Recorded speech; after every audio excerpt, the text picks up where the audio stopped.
Hello everyone and welcome back to Dyson Sphere Program, Rise of the Dark Fog. And if you remember from the last episode, we were able to harvest the power of our Dyson Sphere to make antimatter so that we could make stars on top of our planet.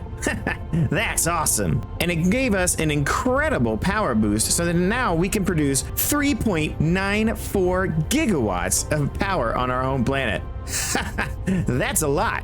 And because we needed more critical photons to create more antimatter, we expanded our solar sails just a little bit. And with more need for solar sails, that meant more rail guns, which meant more solar sails, which meant more critical photons, which meant more antimatter. It's like a factory.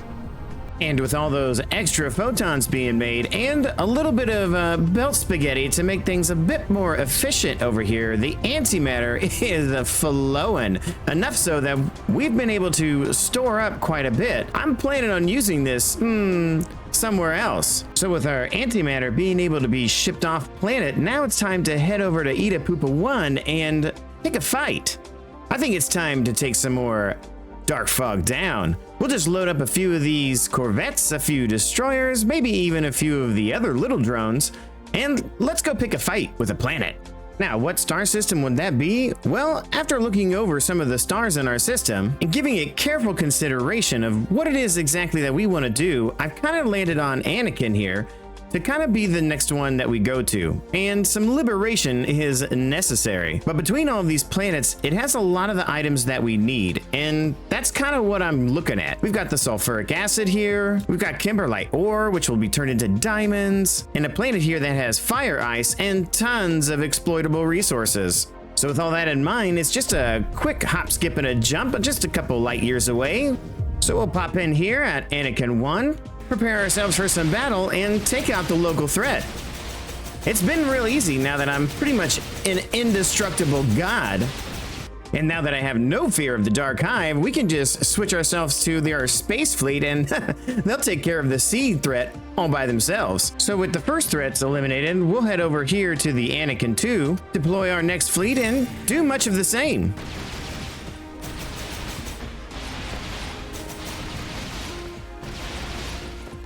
And then after they're all destroyed, well, we'll just piss off the Dark Hive just a little bit so that they send an assault. But we're not worried about that, because we're just going to take out more of the Dark Fog. That's right, we're not worried one bit.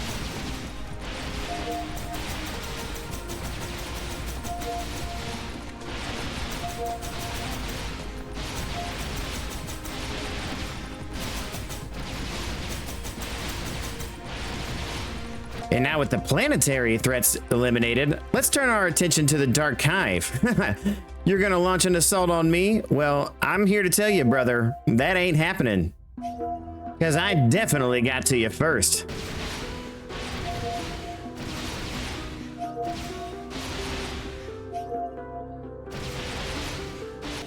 Okay, boys, let's finish this up. The Dark Fog Swarm is launching an assault. That's kind of getting annoying. That's better. And now that we float through the spoils of our victory, it's time for us to claim our true prize. A whole new world. Oh yes, even Disney would be proud. So now that the system is cleared, what I'd like to do is try out these new advanced mining machines. As far as I can tell, they're pretty awesome, but that's gonna require us to get some of these grading crystals. So we'll just pop over to a local planet and put down a few miners. We'll go ahead and belt all these in a way so that they can all just go into maybe one storage crate. There's no need for any excessiveness or anything fancy. Power it with our man-made star, drop a little antimatter in it, and boom, before you know it, we've got tons of the stuff. And with all the crystals we could ever want, we'll just put these in our dimensional pocket so that they can be replicated as we need. So now it's just time to start mining this planet. I don't really know how these work, but I'm very curious as to how they work. They've got a lot of ports, and I'm sure that they could, mine some things real fast. They're fairly large and in charge, and it looks like this one miner can mine all 17 of these. Oh, that is fantastic. So, yeah, I'm gonna go through here and copy this and paste it somewhere around every one of these, just so that we can get them going.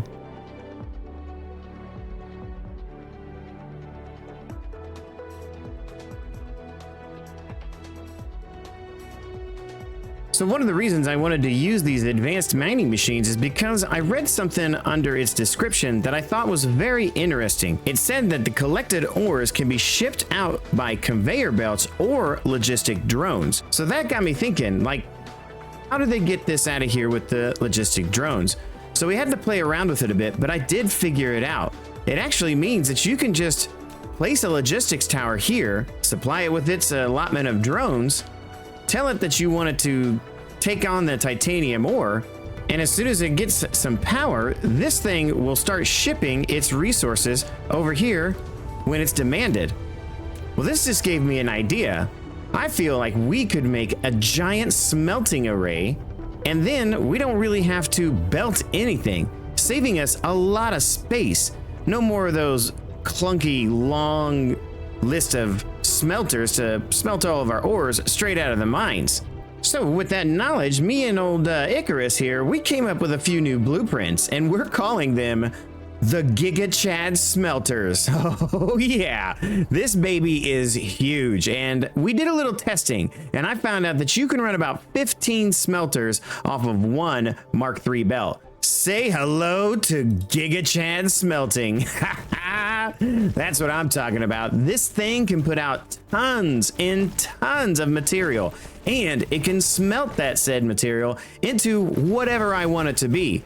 It can be iron, copper, diamonds, titanium, high purity silicon, you name it, brother, we got it. So all we have to do is request the titanium ore to this particular location. I'll set this somewhere around 2,500, drop in the drones that it needs, and then set each of these filters to filter out the said item, like titanium or whatever else it is that we need. And then we just let the Giga Chad get going.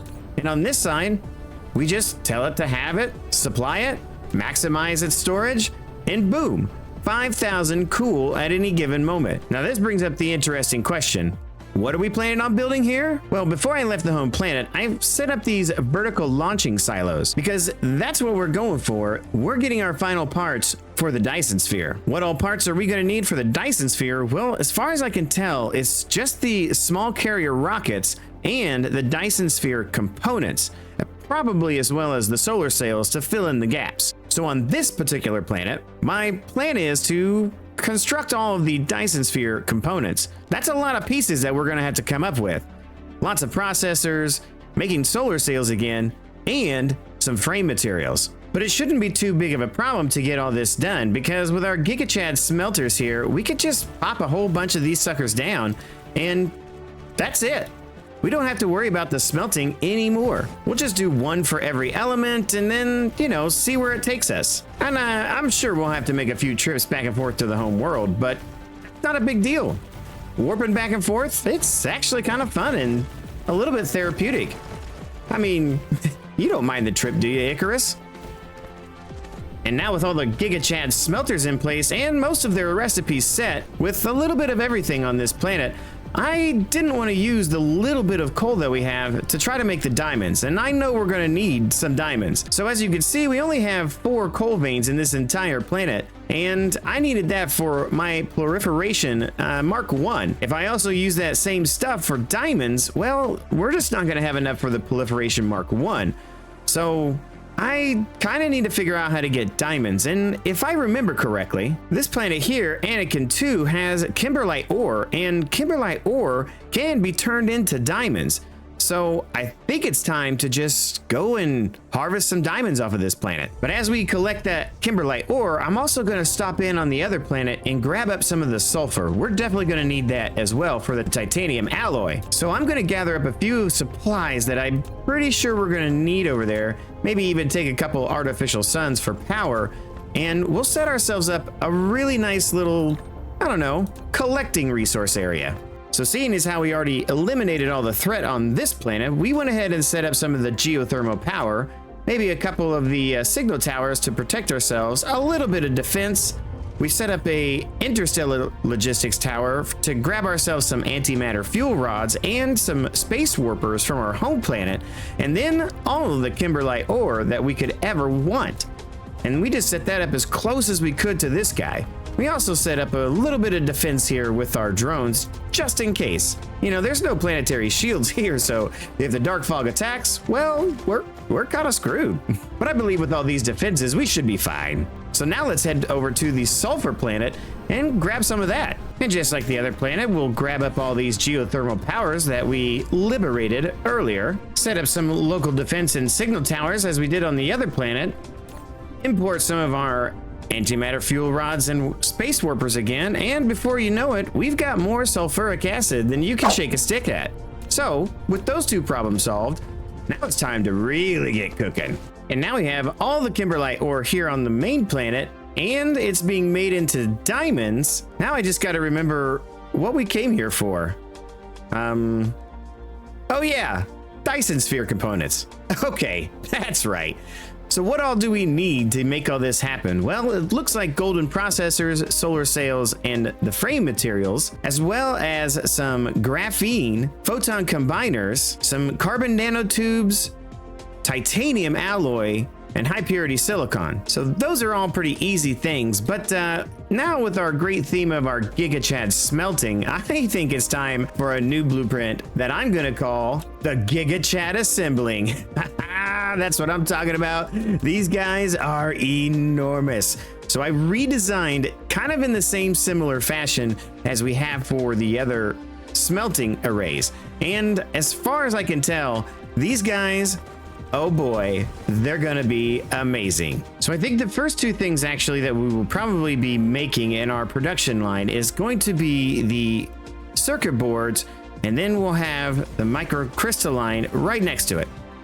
And then we'll use the same blueprint to make our golden processors. At the same time, we'll prepare ourselves the carbon nanotubes and all the other pieces that we're going to need as well.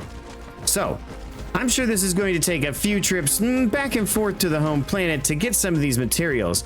But as we put things down, I'll kind of show you what we're up against. And I'll have to set all the recipes. And it's gonna take a minute to get kicked off. But I have faith that we will have this done in no time.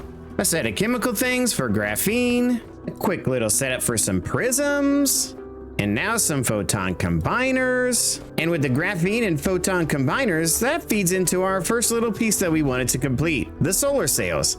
And we'll produce a cool bunch of those as well. So what's the next pieces? Well, it's going to be the carbon nanotubes, the titanium alloy, and the high purity silicon, which we already have being smelted as it is.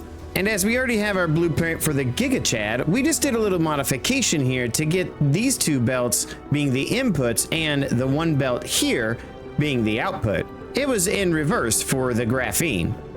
Now we just need a little bit of steel setup so that we can use our imported sulfuric acid and make titanium alloy, so that now we can build all of our frame materials. And all of that work just to make the first Dyson Sphere component. So now all we have to do is just kind of let this stuff loose. We'll demand all the supplies first thing, and then set our filters and let these pieces come to life. And in no time, we have a cool 4,000 of these things in storage.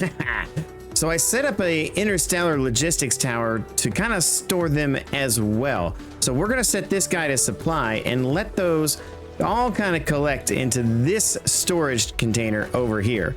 That way we have 10,000 and another 5,000 in storage, plus whatever's gonna be on the belts and everything else. So that way we can get our first Dyson Sphere kind of in our local planetary system.